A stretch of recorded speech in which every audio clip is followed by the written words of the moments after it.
Always your number one. SM Radio Station. Love Radio. Tagahanga ni Nicole Yala, Chris Chuper. Kasama ang nag-iisang diehard fan ni Chris Chuper, Nicole Hiala.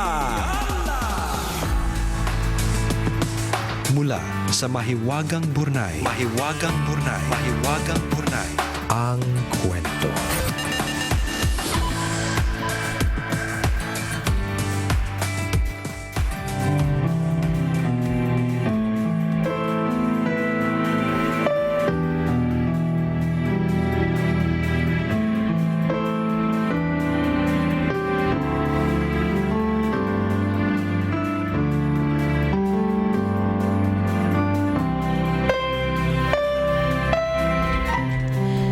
Graduate ko lang ng college noon nang may mag-alok sa akin ng trabaho sa isang scuba diving school. Dive shop siya sa Tomas Morato, Quezon City. Sales rep ang magiging trabaho ko sa dive shop. Kahit hindi related sa course ko, tinanggap ko na din dahil sobrang excited akong magtrabaho. Sa unang araw ko pa lang sa trabaho ay napansin ko ng sobrang tahimik na lugar.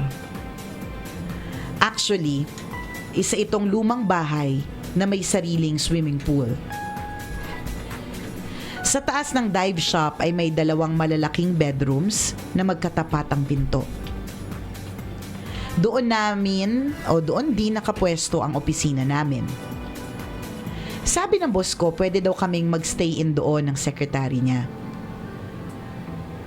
Ang sekretary niya na si Didi, kaibigan ko din. Mga bata pa kami noon na gusto nang maging independent sa buhay. Dahil dito, pumayag kaming magstay in sa malaking bahay at lingguhan na lang kaming uuwi sa mga pamilya namin. Isang araw pagkatapos ng klase sa diving school, ay isinara na rin namin ang shop. Naisipan namin ang kaibigan kong si Didi na magkape muna. Ako na mag-iinit ng tubig sa baba, ang sabi ni Didi. Kaya naiwan ako mag-isa sa second floor. Maya-maya, nagulat na lang ako dahil biglang nagpatay sindi ang mga ilaw sa office. Uy. Eto na naman tayo. Nakita ko si Didi na palakad-lakad sa loob ng opisina na parang tulala. Huy! Anong ginagawa mo dyan? Akala ko ba mag-iinit ka ng tubig sa baba? Ang tanong ko sa kanya. Nanlaki ang ulo ko nang may sumagot sa baba ng opisina. Hoy! Nandito ako sa kusina! Sino kausap mo dyan? Ang sigaw ni Didi. Paglingon ko sa babae sa opisina, ay nawala na ito. Halos hindi ako makapagsalita. First time ko kasing makakita ng multo. Noon ko lang na-realize na hindi pala si Didi ang nakita kong palakad-lakad dahil magkaiba ang kulay ng damit nila. Stripes ang suot na damit ni Didi noon at puti naman ang natatandaan kong suot ng misteryosang babae. Hindi muna ako nagkwento kay...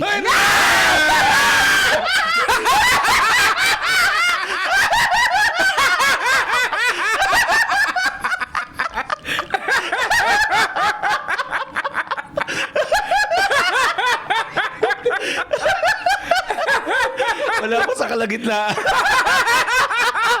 Ang taas agad ng sindak mo.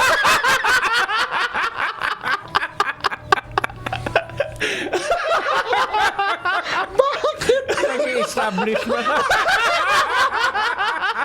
Ayoko na naman. Mamamatay ako na maaari. Sa programang to. Ang lakas ng boses ko. Sorry. Huwag ka na magkakape, ha? Ang lakas na nervyos. Na-imagine ko pag matanda na to.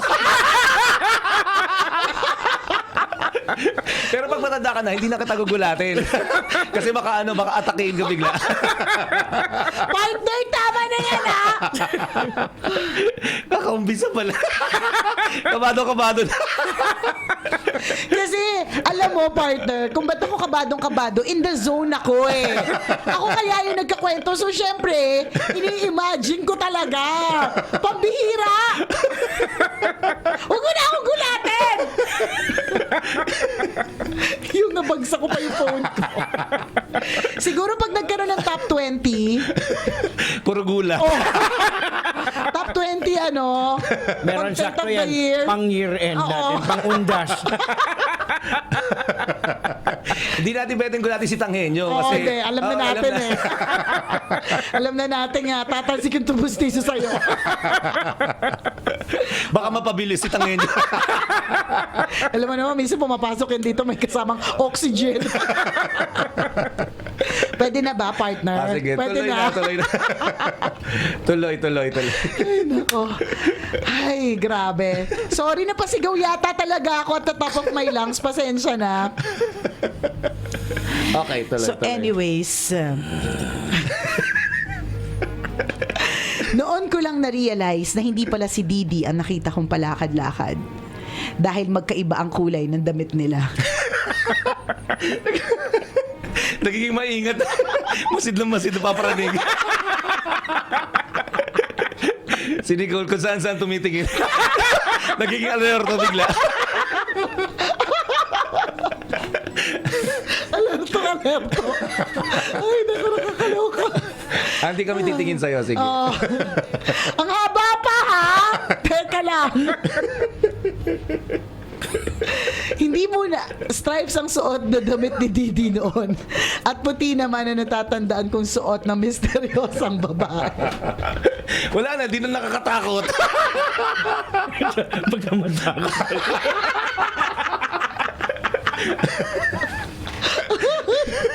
Pakitaan ka ng broccoli. Baka broccoli.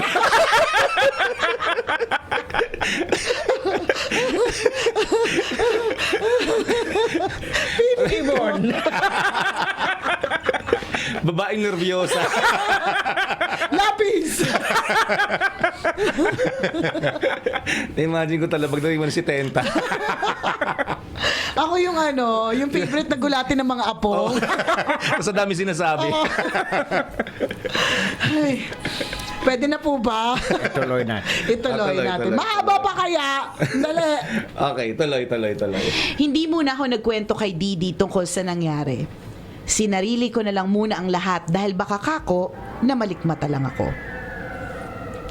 Kinabukasan. Bandang 7:00 ng umaga, nagulat kami ni Didi sa napakalakas na katok sa pinto na parang galit na galit. Akala ko manager namin yung kumakatok.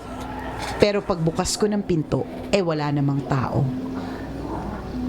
Bumaba pa ako hanggang garahe para i-check kung dumating na ang boss namin, pero wala. Sobrang aga pa nun dahil 10:00 pa ang pasok namin. Lahat ng pinto, pati gate, nakalak pa rin. Ang sabi namin, baka guni-guni lang namin. Pero nagpaulit-ulit ang insidente. Sa sumunod na mga araw, sa parehong oras ay may kumakatok sa pinto namin. Nasanay na lang kami sa mga ganong eksena. Pati yung mga kaibigan namin na minsan nakikitulog sa amin, hindi na lang pinapansin ang misteryosong kumakatok. Pero sadya talagang may nananahan sa bahay na yon. Yung kabilang kwarto na walang gumagamit, madalas naming abutan na nakabukas ang pinto. Pagtahimik na sa bahay, makakarinig naman kami ng mga ingay galing sa kabilang kwarto na parang ang dami-daming tao. Take note ha, 2 lang kaming nakatira sa bahay. Minsan ay pinasok namin ang kabilang kwarto.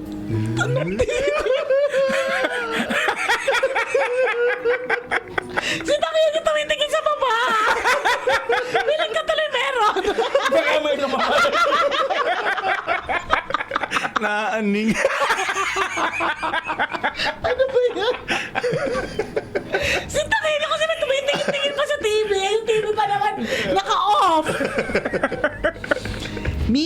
naman ay pinasok namin ang kabilang kwarto. Bakit tayo gano'n, no? Natatakot na nga natin papasukin pa natin.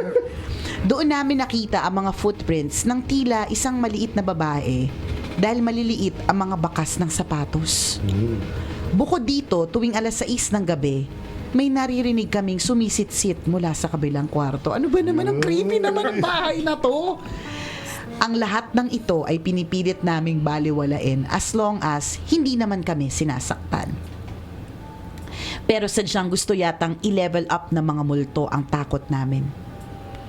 Isang beses kinausap kami ng mga tanod sa labas ng bahay. Bakit daw tuwing 4 a.m. ay bukas hindi ang ilaw sa bahay namin? Tapos may nakikita pa silang anino ng maliit na babae. Pabalik-balik at hihinto ang tingin sa direksyon ng kwarto namin. Nung pirma ko hindi kami yun, dahil mahimbing na kaming tulog ng ganong oras, nagulat sila. Sino ang babaeng naglalakad? Ang dami pa ha! Isang gabi na nag-iisa ako sa second floor, mga alas 12 na ng gabi. Kasama ko lang ang aking puppy habang nagtutoothbrush sa banyo. Maya-maya, kakaiba na ang tahol ng aso ko. Tahol na natatakot. Nasa pinto siya ng banyo.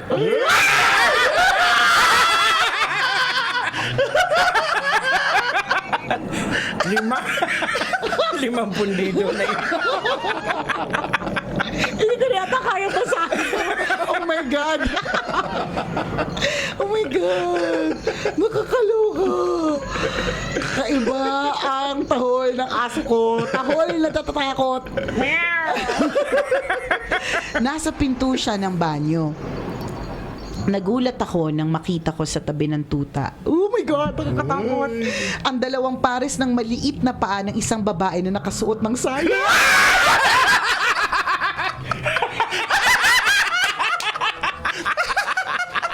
Hindi ko kaya. Hindi ko kaya na-imagine yung mga paa. Oh my God. Hindi ko na yata kaya basahin to. Hindi ko na yata kaya basahin to. Oh my God.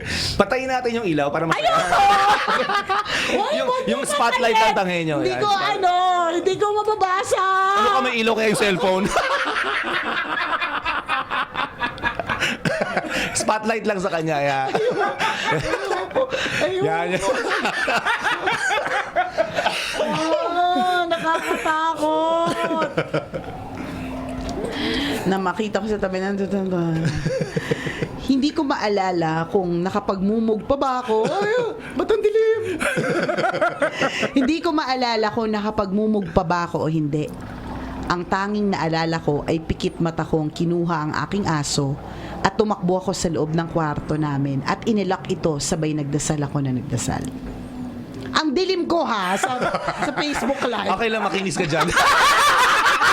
Bastos ka.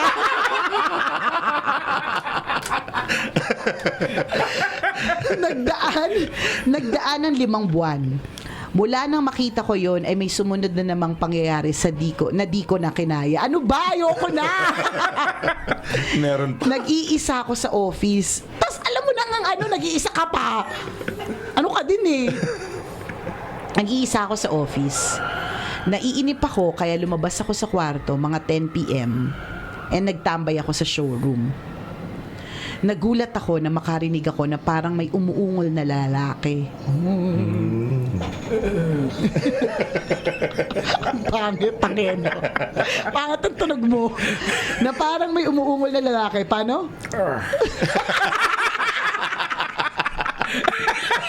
Parang iba yun ah. Yung guard pala. Nakakapangilabot ang tunog. At kitang-kita ko na humahagis ang mga display sa showroom. Oh my God, so creepy. Sa sobrang takot ko, hindi ko na malayang nagtatakbo na pala ako sa labas ng nakapaa at umiiyak. Kaya hinintay ko na lang si Didi na dumating sa labas ng gate.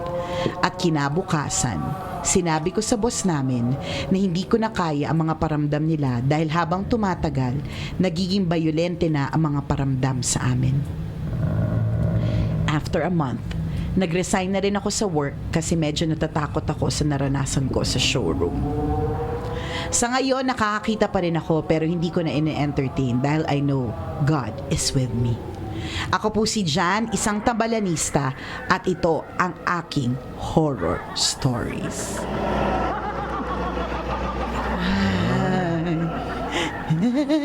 Takot naman. Dami nun ah. Ang dami! Daming... Sunod-sunod! Oo. Hindi na ako makikitulog pag gaganyan. Ako din, no, isipin mo, nagbabatuhan ng ano, nagbabatuhan ng mga gamit. Noong na-excite pa ako eh. Nung sinabi na, magkasama kayo sa kwarto ni Didi. Oo. Tapos yung pangalan pa ni Didi. Uy, si Didi. Didi. Tapos Uy. bigla nagpatay sindinan. Oo, Ako, kala diba? ko sasayaw na si Akala mo. Didi. Tenet, tet, tet, tet. Hindi pala. Horror story pala. Iba Oo. pala yung Didi time na. Oo. Kala ko Didi time na. Iba hindi. pala mangyayari. Iba pala. Ewan ko kung nakatutok pa sa atin si Nick Nangit. Hi, Nick Nangit. Hi, Nick. Ano masasabi mo sa kwento ng Mahiwagang Burnay? And he is celebrating his birthday today. Happy birthday, Nick. O, diba? Kaya talaga ang kwento ng Mahiwagang Burnay ay kwentong kababalaghan. Diba? Oo. In honor of Nick Nangit who's Yan, yan. celebrating his birthday today. Yan. Magtawag ka na ng mga espiritu. Oo, puntahan na yung puntahan na yung showroom na yan. Nakaka-lurcase. Ano siya, showroom ng mga scuba? O, alam nyo saan na. kaya Sa may yun? Tomas Marata daw. O, alam nyo na. Nakakatakot naman. O, Nick Nangit, anong masasabi mo? Happy birthday Happy sa'yo. birthday sa'yo. Enjoy your Happy special birthday. day. Yan. I-guest ulit natin siya sa Halloween. Sa Halloween. Sabi ko Lapit nga, na, Halloween no? ang Halloween ang susunod na guesting niya. O, diba? Anyways, well, Jan, Natakot kami sa kwento mo. natakot din talaga ang sabi niya Nick Nanghina. Nangit mahina ako ngayon kasi sigaw, oh my God. Malevolent spirit daw yon na may message. Oh. Malevolent, what does that mean? Malevolent? Oo, Maleficent Mali. lang ang kilala ko. Oo, may mali. Maleficent lang ang kilala ko. Ayan. Anyhow, siguro nga merong, kasi para mag-express ng ganong pagpaparamdam, it might be, merong message. And si Jan, bilang may third eye, it doesn't necessarily mean kaya niyang makipag-usap. So, alam mo na Jan, connect ka na kay Nick Nangit. Diba? Yan, Siya na para yung malaman mo kung ano yung pwede mong gawin.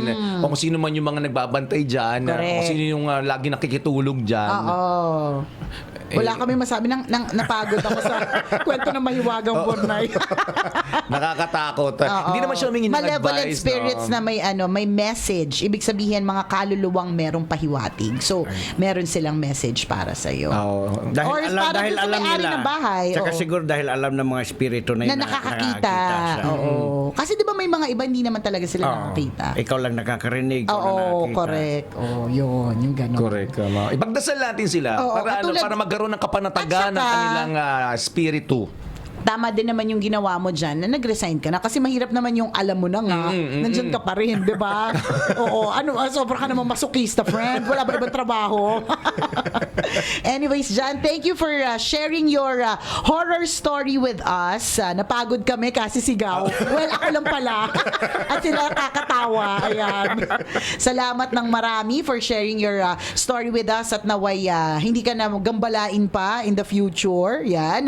At kung ikaw, Kabisyo, meron ka rin kwento na gustong i-share sa amin, pwede nyo kaming i-email. Send your stories at mahiwagangburnaystory@gmail.com. Malay mo, kwento mo na ang ating pag-uusapan sa mga susunod na araw. Kaya send na. Kahit ano po yan, mga kabisyo. Correct. Maraming salamat sa iyo na nakatutok ngayon. Thank you dahil pinili mong maging masaya, pinili mong tumawa, kaya nakatutok ka sa Love Radio. Walang hate, GB lang. Love lang. Nagsa-celebrate din ang kanyang birthday today. Si Jerome Munsalud, ang ating Boy P. Uy, Boy P! Happy Oy, birthday! Birthday, Boy P. Ay, bagong-bagong boy pindot natin yan. Hindi mo alam. Lahat ng mga naging boy pindot dito, nagbibigay ng alay pag birthday. Yan, pansit. Nagpapapansit, nagpapabukod juice. Yan. Happy birthday sa'yo and enjoy your special And day. belated happy birthday kay Kajot Pinong, ha? Oo naman. Manong birthday. Ang pinaka-loves natin na si Kajot Pinong, si Manong Pinong. Yan. Salamat ng matindi mga bisyo sa pagtutok. Muli ako po kasi Nicole Ayala. At ako naman si Cambio King Chris Chuper. Na nagpapaalala, Walang matatag na relasyon sa malanding may determinasyon. Yun! Ang programang walang problema, hey, tambala na! Always your number one. SM Radio Station. Love Radio.